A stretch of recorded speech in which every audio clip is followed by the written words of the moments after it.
Bonjour Marlo. Bonjour les amis.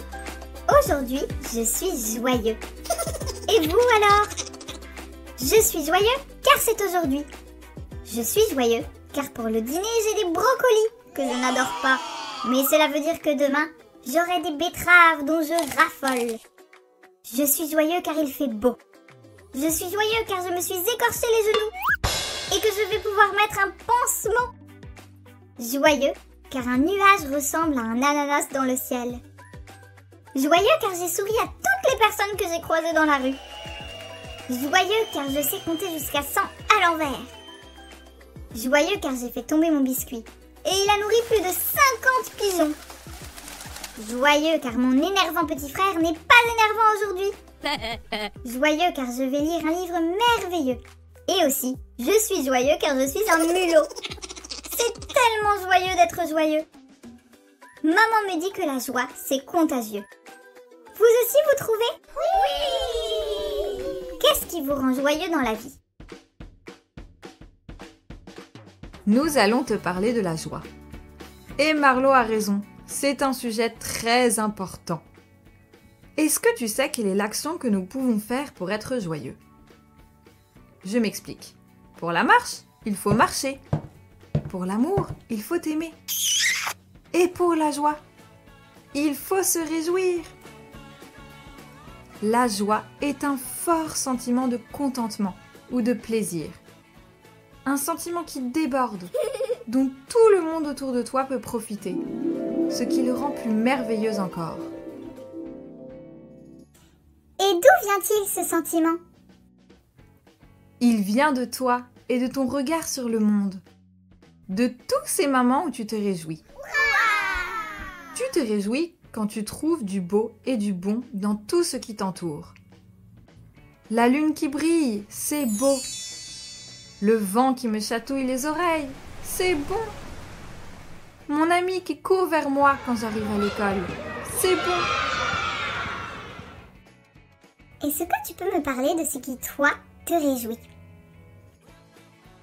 Je me réjouis quand je parle avec ma maman sur la route de l'école.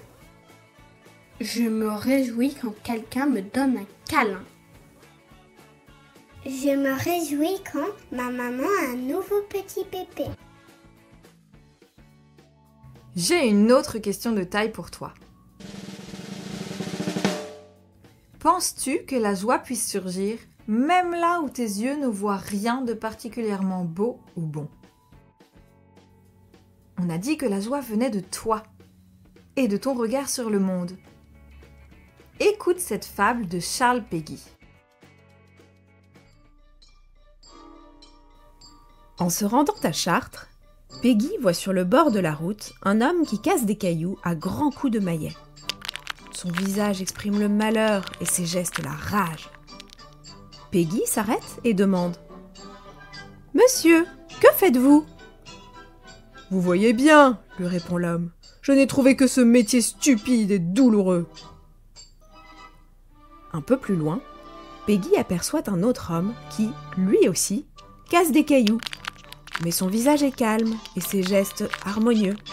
« Que faites-vous, monsieur ?» lui demande Péguy. « Eh bien, je gagne ma vie grâce à ce métier fatigant, mais qui a l'avantage d'être en plein air, » lui répond-il.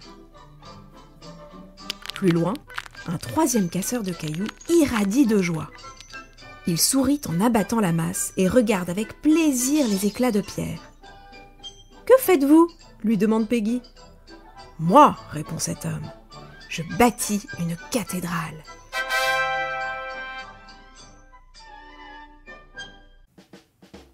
Qui, penses-tu, est le plus joyeux des trois hommes? Et pourquoi? Ils font tous les trois absolument la même chose. Quelle est donc la différence entre eux? Eh bien, tu vois, cela me fait penser à une phrase d'un philosophe chinois qui a vécu il y a plus de 2600 ans. Il s'appelle Confucius, et voici ce qu'il dit. La joie est en tout, il faut savoir l'extraire.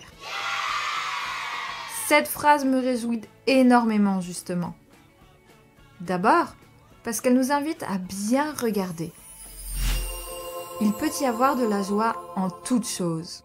La lune qui brille, mais aussi mon cartable lourd à porter de tout ce que j'ai la chance d'apprendre. Ensuite, parce que Confucius nous dit qu'il faut savoir extraire la joie.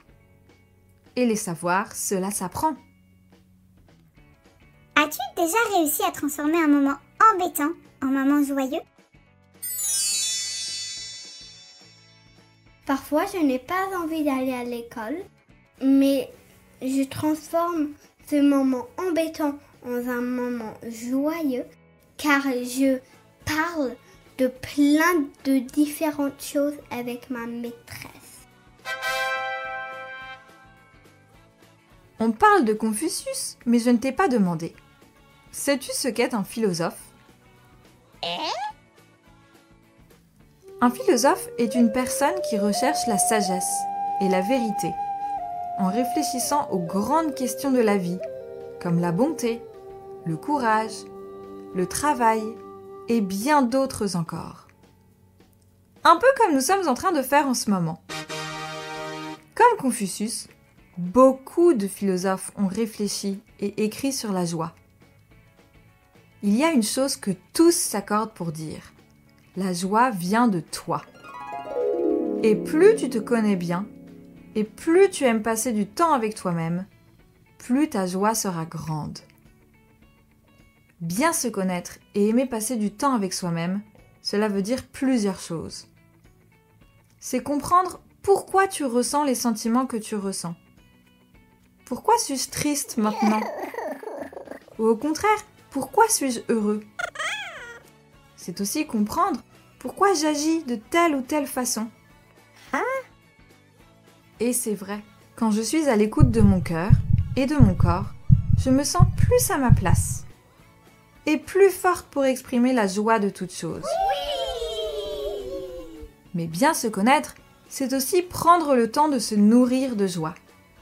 De la belle musique, des livres pleins d'humour, d'aventure ou de poésie, des moments en famille, une balade en forêt, du sport, des moments de création aussi, un beau dessin, une cabane, une tour en Lego.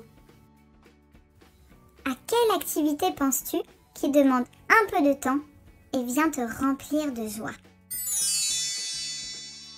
L'activité qui me donne le plus de joie, c'est de créer des nouvelles choses en art. Voilà une leçon bien importante à retenir. La joie est en toute chose, il faut apprendre à l'extraire. Et il faut aussi apprendre à la cultiver. À la manière dont on prend soin d'une fleur que l'on plante, que l'on arrose et que l'on met au soleil. Il en va de même pour la joie. La plante éclot, et alors tout le monde autour profite de ses couleurs et de son parfum. Tu ne trouves pas que les gens qui débordent de joie, comme dit l'expression, en donnent à tous ceux qu'ils croisent? Qui connais-tu autour de toi qui déborde de joie? Mon petit frère.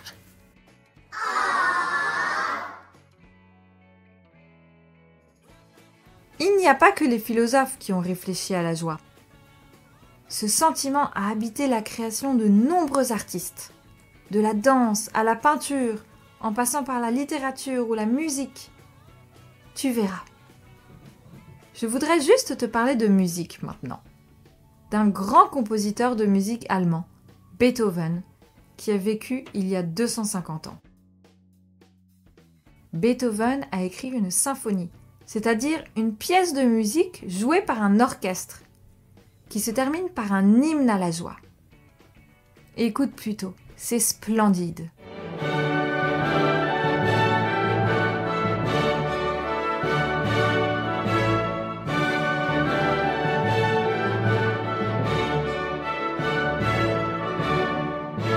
En l'écoutant, je suis emplie de joie.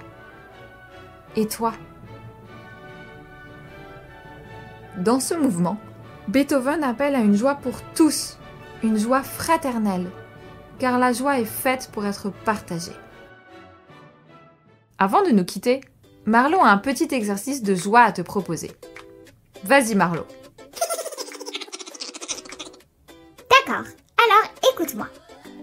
D'abord, tu vas me dire une chose qui te rend joyeux à l'école.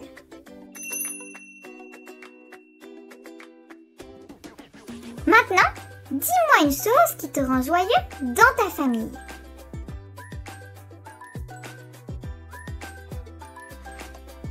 Et puis, une chose qui te rend joyeux qui vient de toi.